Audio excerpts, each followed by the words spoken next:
ભલે ચાર્જ એની પાસે, અહીંયા કોની પાસે ચાર્જ છે? તમારી પાસે છે? ઓકે, તમે 2 મિનિટ બહાર આવતો રહે, કારણ કે વિદ્યાર્થીઓ તો 300 જેટલા છે, એટલે આપણે બહાર વિદ્યાર્થીઓ જે પ્રશ્ન છે લઈને આવ્યા છે. હું તો વિદ્યાર્થી પ્રતિનિધિ છું, પણ તમે વિદ્યાર્થીઓને સાંભળો શું કહેવા માંગે છે, કારણ કે મૂળ પ્રશ્ન વિદ્યાર્થીઓનો છે. આપ પધારો બેન, અને બધા વિદ્યાર્થીઓને સાઈડમાં બેસાડો. એટીડીઓ છે, એટીડીઓ છે, ટીડીઓ છે. ચલો, તમારી પર ખોટા કેસ કરી દઈશું, તમને એબસન્ટ કરી દઈશું, તમારો રિઝલ્ટ બગાડી નાખીશું. આ બધા વિદ્યાર્થીઓ ડરે છે, એટલે ડરે નહીં, એટલે હું તમારી પાસે લઈને આવ્યો છું, જે ખુલીને તમને કહી શકે. ઓલા બહેનો જે કહેવા માંગે છે, એ બહેનો મહેરબાની કરીને આગળ આવતા રહ્યો. તમે જે હોસ્ટેલમાં રહ્યો છો એ ખાસ આગળ આવતા રહ્યો.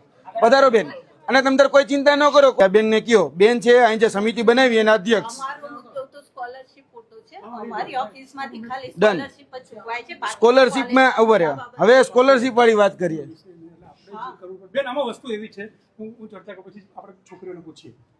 અત્યારે હોસ્ટેલમાં છોકરીઓ 12 રહે છે, 10 થી 12, બરાબર? એનાથી વધારે 2 રૂમ છે ખાલી, 10 થી 12 છોકરીઓ રહી શકે એટલી કેપેસિટી છે. તમારી કચેરીમાં 100 છોકરાઓની હોસ્ટેલની મતલબ ફૂડ બિલની ફાઇલ મૂકવામાં આવે છે, તો તમારી કચેરી ત્યાં વેરિફિકેશન કરવા જતી નથી કે આ 100 જણની ફાઇલ છે, તો 2 રૂમમાં 100 લોકો કેવી રીતે રહેતા હશે? એટલે અત્યારે અહીંયા છોકરીઓ, કેટલી છોકરીઓ હોસ્ટેલમાં નથી રહેતી ને ફૂડ બિલનું મુકાય છે? સહાય હાથ ઊંચા કરો. બધા કોઈ છોકરીઓ હોસ્ટેલમાં રહેતી નથી, અને આમનું ફૂડ બિલ મુકાય છે, અને તમે પાસ કરો છો કોઈ બી વેરિફિકેશન કર્યા વગર. કઈ રીતે તમે વેરીફાઈ કરો છો કે નથી કરતા? તમે વેરીફાઈ કર્યું હતું ક્યારે? ફૂડ બિલની અરજી આવે ને એમની સાથે હોસ્ટેલ સર્ટિફિકેટ અપલોડ કરવાનું હોય છે, હોસ્ટેલમાં રહેવા બાબતનું. એટલે જેનું સર્ટિફિકેટ હોય આચાર્યના સહી સિક્કા વાળું, એની જ ફૂડ બિલની અરજી અમે મંજૂર કરીએ છીએ. બધાની આવે છે. વિદ્યાર્થીઓને જેનું સર્ટિફિકેટ નથી એને પરત કરેલી છે. સર્ટિફિકેટ તો સંસ્થા બનાવીને આપે છે તમને, બરોબર છે? એ તો સંસ્થા કાગળ લખીને ગમે એ આપી દે, તો તમે માની લેશો? તમે ઇન્સ્પેક્શન કરવા ક્યારે ગયા? નહીં, તમે ઇન્સ્પેક્શન કરવા ક્યારે ગયા? ચલો મને સમજાવો. ચલો, આને બેને લખીને આપી દીધું કે મને હોસ્ટેલની તમે ફૂડ બિલ આપું, પણ તમે ક્યારે ચેક કરવા ગયા બેન ત્યાં રહેશે કે નહીં? નહીં તો કેટલી વખત હું એમ કહું છું કે તમે 20 જણા હશો, બાકીના હોની થાય છે જમા. એ કઈ રીતે જમા થાય, અને કઈ રીતે આ લોકોના પૈસા ઉપાડી જાય, સંચાલકો ઉપાડી લે? જેટલા અહીંયા બેઠા એટલાની તો થાય જ છે બેન. ફોર્મ શું કરવા ભર્યું? આપણે સ્કોલરશીપ સંસ્થાએ શું કરવા ભરાવડાવ્યું? આ હોસ્ટેલમાં દીકરીઓ રહેતી નથી, તો શું કરવા ફોર્મ ભરાવડાવે છે? કે તમારી જોડે મિલી ભગતથી એમને એવું લાગે છે કે અહીંથી પૈસા મળી જશે, આપણે સેટિંગ કરીશું. હોસ્ટેલ માટે તમારે વેરિફિકેશન કરી અને તમારે પૈસા ચૂકવવાના હોય છે, બરોબર છે? તમે વેરિફિકેશન કરો તો બીજા છોકરાને, કેટલા છોકરાને હોસ્ટેલના પૈસા ચૂકવાયા છે? હાથ ઊંચા કરો જે ના રહેતા હોય ના. ફૂડ બિલ આવ્યું એવા બતાવો, હાથ કરો. આ બધા છોકરાઓ છે, સ્ટુડન્ટ ભરે છે, અને આચાર્યશ્રીના સહી સિક્કા વાળું. બેન, આચાર્યના સહી સિક્કા જો ગમે કરી નાખે તો સંચાલક તો કરવાના જ ને બેન. તમારી જવાબદારી છે, ખરેખર સાચા છે કે ખોટા છે, જવાબ એનો તમારે દેવાનો છે કે તમે કેમ ક્રોસ વેરીફાઈ નથી કરતા. તકલીફ ત્યાં છે અમને. આપણે અધિકારી તરીકે ફરજ બજાવતા હોય તો અધિકારી તરીકે અહીંયા કેમ જોવા નથી જતા? એ ક્રોસ વેરીફાઈ આપણે અહીંયા હોસ્ટેલમાં 2 રૂમની અંદર 100 છોકરાઓ કેમ રહે, આપણે એની તપાસ કેમ નથી કરતા? અરે બેન, આ બેન તમે હોસ્ટેલમાં રહ્યો છો ને, તમે કેટલા લોકો હોસ્ટેલમાં રહ્યો છો? 16-17 જરા. હાલો, તમે કેટલાની ફૂડ બિલ આપો તમે કયો? હાલો ચલો આંકડો તમે આપો મને. 25-26 માં તો એક જ વિદ્યાર્થીઓની ફૂડ બિલની અરજી બેન. આ 25-26 જો હજુ પૂજન સંસ્થા સાથે જોડાયેલું છે. તમે 25-26 ના સરકારે હજુ પૈસા ચૂકવ્યા નથી તમને, એટલે તમે 24-25 માં કેટલા છોકરાઓને પૈસા ચૂકવ્યા તમારા રેકોર્ડમાં? ચલો 23-24 ને 24-25 ના આપો ડેટા અમને. તમે કેટલી વખત ઓફિશિયલ રીતે ત્યાં ગયા? તમે કમિટી બનાવી છે? કમિટી બનાવી છે શેના માટેની બનાવી છે કમિટી?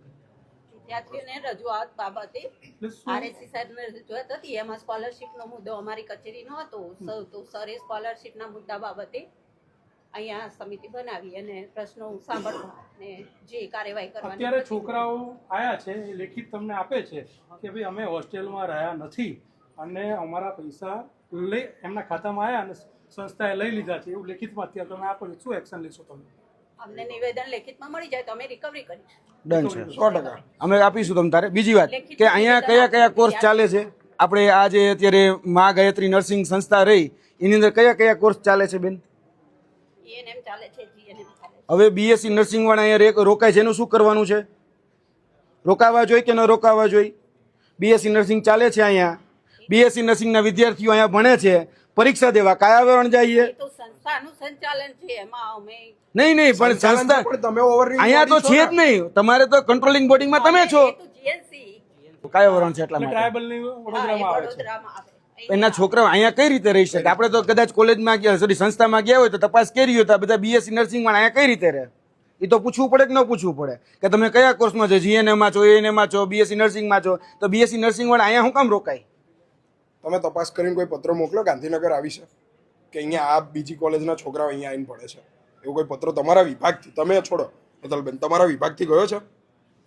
અચ્છા, તમે છોકરાઓ અહીંયા ભણે છે બરોબર, કાયદાના નિયમ વિરુદ્ધ બરોબર. અહીંયા કોઈ બીએસસી નર્સિંગની મંજૂરી આ ગાયત્રી કોલેજની અંદર છે નહીં. છોકરાઓ અહીંયા અભ્યાસ કરે છે બરોબર છે, અને એનું એડમિશન બોલે છે ત્યાં. હવે બીજી ફેકલ્ટીની વાત કરી લઈ. હા ભેગા. ભાઈ ફેકલ્ટી કેટલા છે? બુન ફેકલ્ટી કેટલા છે આપણે અહીંયા? એક જ છે. અને આપણે અહીંયા કેટલા જણા આપણે બેન આવતા હશે?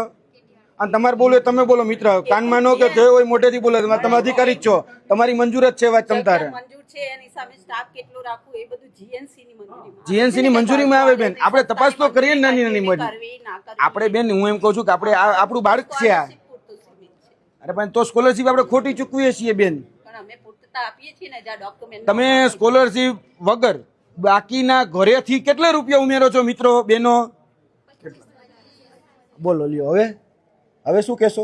એ વિદ્યાર્થીઓના નિવેદનમાં લખાવી દો કે એમને જે બી પ્રશ્નો હોય એટલે એ નિયમોસર આગળની કાર્યવાહી કરી. અત્યાર સુધી તમારે પાસે કેમ હું આવ્યો? મને તો એમ થાય કે આ 3-3 વર્ષથી આ બિચારા પીડાય છે, તો અહીંયા સુધી કેમ પહોંચી નથી શકતા? અને દરેક વખતે ધમકામાં આવે, દરેક વખતે એમ કે નીચે બેસી જાવ, નીચે બેસી જાવ. શા માટે દરેક વખતે આવું થાય?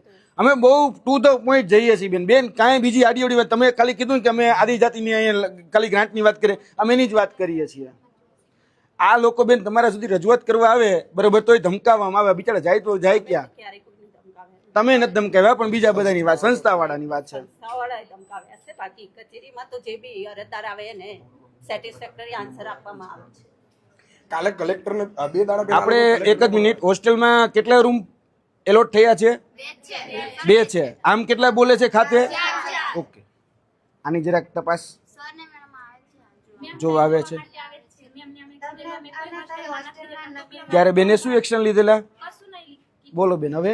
ફૂડબિલની અરજીઓ મંજૂર નથી કરી, ડોક્યુમેન્ટ બધા પણ બેન આમાં જુઓ બેન, આ છોકરાઓ બિચારા બધી પરત કરી છે પોર્ટલ પર. આ વખતે 2025 મેં હું 24, 25, 23 થી અને 25, 26 માં બી 23, 24 માં બી એના ડોક્યુમેન્ટ નથી ને, એ બધાની જ અરજી પરત કરેલી છે. એમની તમે 22, 23, 24, 24, 25 માં ફૂડ બિલ નથી મંજૂર કર્યું કોઈનું.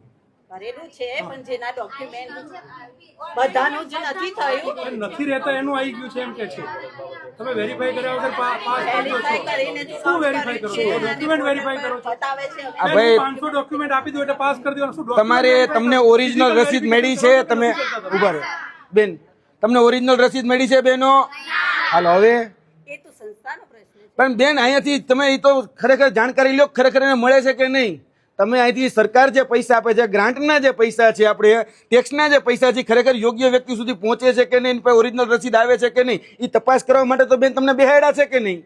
આ છોકરી એવું કે છે કે તમે આયા હતા, અમે ના પાડી દીધી કે અમે નથી રહેતા, તો આ છોકરી એમ કે છે મારા મંજૂર થઈ ગયા છે. બેન વહીવટ થાય છે, 1500 રૂપિયા લઈ અને બધા મંજૂર કરવામાં આવે છે બરોબર. અમે તમારે બીજી જોડે સ્ટાફની રજૂઆત કરવા નથી, અમે આ હોસ્ટેલના જે ખોટા પૈસા મંજૂર કરતો જો તમે કોઈ બી છોકરી એવું કે છે કે અમે બેનને કીધું કે અમે નથી રહેતા, છતાં મંજૂર થઈ ગઈ છે. તમે કોઈ ના અમે નથી કરતા. નિવેદન લાવો જે વિદ્યાર્થીનું અમે નિયમ 23, 24, 25 નો રિપોર્ટ બતાડજો હેતલબેન, જે તમે અપ્રૂવ કર્યો. જીઓ ટેગ વાળા કોઈ ફોટા અપલોડ કર્યા છે? નિવેદન વિદ્યાર્થીઓના લઈ લો. નિવેદન સાઈડમાં મૂકો. અત્યારે આપણા નિવેદન તો દેશું જ ને, અમે તો નિવેદન દેવા જ આવ્યા છીએ. તમારા કોગ્નિઝન્ટ આ નિવેદન મોટેથી આપે જ છે. આપ કહો છો 23, 24 ને 24, 25 માં તમે ફી બધું કરી નાખ્યું છે, અહીંયાથી પાસ થયું છે, તો ફિઝિકલ ઇન્સ્પેક્શન રિપોર્ટમાં જીઓ ટેગ વાળા ફોટા છે, તમે કેટલી વાર ગયા છો એની એન્ટ્રી છે, તમારા વિભાગની રિપોર્ટો છે, હા કે ના? ચોખ્ખો ચટ જવાબ છે. ભઈલા તમે તો બહુ સમજુ વ્યક્તિ છો. ખરેખર ઓરિજિનલ ડોક્યુમેન્ટ લેવાનું પ્રાવધાન સંસ્થા પાસે ખરી? આ બધાને, આમાં એક પણ બાકી નથી, બધાને ઓરિજિનલ ડોક્યુમેન્ટ લઈ લીધા છે. આ જ્યારે ઓરિજિનલ ડોક્યુમેન્ટની માંગણી કરે ને ત્યારે કે પેલા ફી ભરો, પેલા આ કરો તો ઓરિજિનલ ડોક્યુમેન્ટ આપશું. હવે આમાં તો ઘણાને જીએનએમ પૂરું થઈ ગયું છે, સાવ ક્લીન થઈ ગયું છે, તો એને નથી આપતા. હવે એને બિચારાની પરીક્ષા દેવી છે, બીએસસી નર્સિંગની જે પરીક્ષા હોતી એમપીડબ્લ્યુ, એ પરીક્ષા દેવી, હવે એ નથી દઈ શકતા. અમારે કોને કહેવાનું, અમારે કોને ફરિયાદ કરવાની, કયો મને સમજાવો. ઓરિજિનલ ડોક્યુમેન્ટ રહેવાનો રાઈટ તો યુજીસીમાં નથી, કાયદાકીય પણ બિનકાયદેસર છે, છતાં ઓરિજિનલ ડોક્યુમેન્ટ રાખી લે. બોલો મારે ક્યાં જવાનું, કોને કહેવાનું? સંસ્થાવાળા તો કે સંસ્થાવાળા માનવા તૈયાર નથી. અહીંથી આપણે ગ્રાન્ટ આપી દઈએ છીએ એટલે અહીંથી આપણે પૂરું કરી નાખે છે. છોકરા ખોટા બતાડે, ડમી બતાડે છે, ડમી હોસ્ટેલ ચાલે છે. 70 વિદ્યાર્થી છે ને 50 વિદ્યાર્થીઓને ખરેખર ફૂડ બિલ પાસ થાય છે. આ ખરેખર હકીકત છે. તો કમસે કમ આપણે એવા તો એક્શન લઈએ કે બિચારા વિદ્યાર્થીઓને ઓરિજિનલ ડોક્યુમેન્ટો પાછા આપી દે કે ભાઈ તમે જે ફૂડ બિલ લ્યો છો એ ફૂડ બિલ યોગ્ય વ્યક્તિ સુધી જાય છે કે એની જવાબદારીની તકેદારી રાખવાની જવાબદારી